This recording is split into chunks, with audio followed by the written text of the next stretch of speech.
ఒక ఉద్యమ వైపు నడిపించి తెలంగాణ అనే దానిపై కూడా వీళ్ళు ఒక ముద్ర వేసుకొని కూడా చాలా వరకు పనిచేసి అందరికీ దగ్గరగా చూసుకున్నటువంటి ఒక వ్యక్తి మన దగ్గర ఉన్నారు.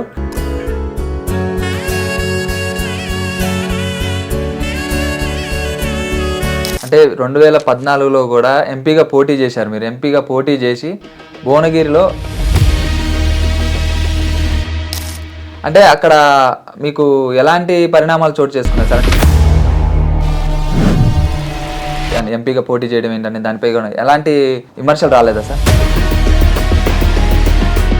అంటే జనరల్ ఏంటంటే ఒకసారి పోటీ చేసినప్పుడు ఇప్పుడు మనం యుద్ధం చేస్తున్నప్పుడు ఏం చేస్తాం, యుద్ధం ఎట్లా చేయాలి, మన శత్రువుని ఎట్లా ఓడించాలి,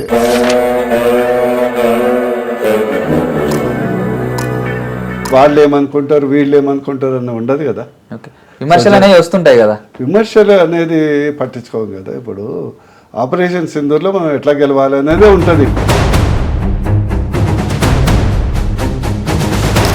ఆపరేషన్ సింధూర్ అనేది ఒక ఎంతోమంది సివిలియన్స్ కావచ్చు, ఎంతోమంది వాళ్ళ భర్తలు కోల్పోయి మరి హిందువులను అడిగి మరీ వాళ్ళని చంపడం కూడా చాలా దుర్మార్గం.